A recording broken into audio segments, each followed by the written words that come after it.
Office মোটামুটি আমাদের 3 দিন আমাদের অফিস হয়েছে। এর মধ্যে কিন্তু আমরা বসে নেই, কাজ করছি। এবং এর মধ্যে আপনারা দেখছেন যে মাননীয় প্রধানমন্ত্রীর সাথে আমাদের মিটিং হয়েছে। আমরা এখন যে প্রায়োরিটি বেসিসে 3rd টার্মিনালকে নিয়ে কি করা যায়, এটা একটা আমাদের কাজ। তার সামনে আমাদের হজ আসছে, হজ যাত্রীদের যাতে কোনো অসুবিধা না হয়, এটা একটা সেকেন্ড কাজ। এটা আরেকটা আমরা চাচ্ছি প্রবাসী যারা আছে তারা যেন কমফোর্ট জোনে থাকে, তারা যেন এয়ারপোর্টে নেমে যেন মনে করে যে না একটা পরিবর্তন এসেছে। এই জিনিসটা আমাদের এই ব্যাপারে অনেক কাজ আছে। কাজ কিন্তু অনেক, আমি ঢোকার পরে আমি দেখছি যে প্রচুর কাজ পড়ে আছে। সেই কাজগুলো আমাকে আস্তে আস্তে বুঝতে হবে, বুঝে তারপর আমরা আস্তে আস্তে করবো। যেটাই আমি করব মাননীয় প্রধানমন্ত্রীর ইনস্ট্রাকশনে আমরা সেই কাজগুলি করবো।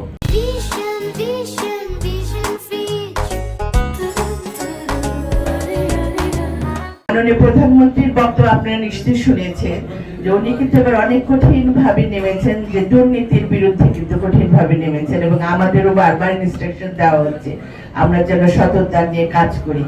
আশা করি ওনার সেই বিশ্বাস আস্থাটা আমার উপর আছে দেখে এত বড় দায়িত্ব নিয়ে দিয়েছেন। আমি সেজন্য তার প্রতি চিরকৃতজ্ঞতা প্রকাশ করি। আমি চেষ্টা করব আমার সততা আদর্শ নিয়ে এটাকে যেন একটা পরিবর্তন আনা যায়, আগের যে দুর্নামগুলি আছে সেখান থেকে যেন আমরা বের হয়ে আসতে পারি। এবং এটাই আমাদের বর্তমান সরকারের কিন্তু এই ধ্যান ধারণা নিয়ে কিন্তু কাজ করছে। কাজ করতে হবে, সবই হবে। আবার বললাম না যে একটা কাজের পর্যায়ে একটা একটা করে সব কোনটা আমার কাছে অগ্রাধিকার সেই ভিত্তিতে আমরা কাজ করব। আর টিকেটিং সিন্ডিকেট তো একটা বিরাট সিন্ডিকেট, এটাকে নিয়েও আমরা কাজ করছি। আজকে আমি সরকারি পর্যায়ে বলতে গেলে আমি সরকারি দলই বলতে গেলে আজকে সেই ক্ষেত্রে আমি আমার সরকারি হিসাবে সরকারের পক্ষ থেকে প্লাস আমার মানিকগঞ্জের জনগণের পক্ষ থেকে আমি কাজ করতে চাই।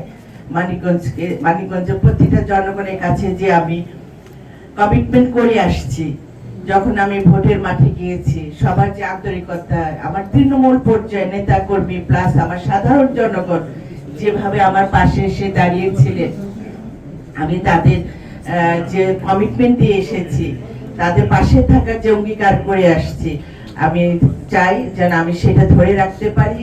এবং মানিকগঞ্জকে নিয়ে যে স্বপ্ন দেখেছি সেই স্বপ্নটা যেন পূরণ করতে পারি। মানিকগঞ্জে একটা বালিয়াটি বাড়ি, জমিদার বাড়ি, যেটা ওইটা কিন্তু কোনো যত্নে কোনো সংস্কারই করা হয় না, ওইটাকে আমরা আবার ঠিক করতে পারি। আরো আমাদের নদীর হ্যাঁ অনেকগুলি তো আছে, বালিয়াটি জমিদার বাড়িটা আসলে মেন ফোকাস আমাদের।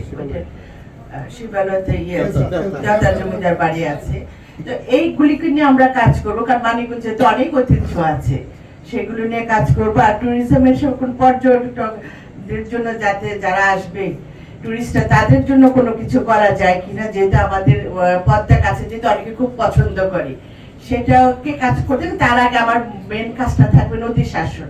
এই কাজটা করার পরে দেন আমরা ওই পদ্মাটাকে একটা ট্যুরিজমের জায়গা নিয়ে আসতে পারবো।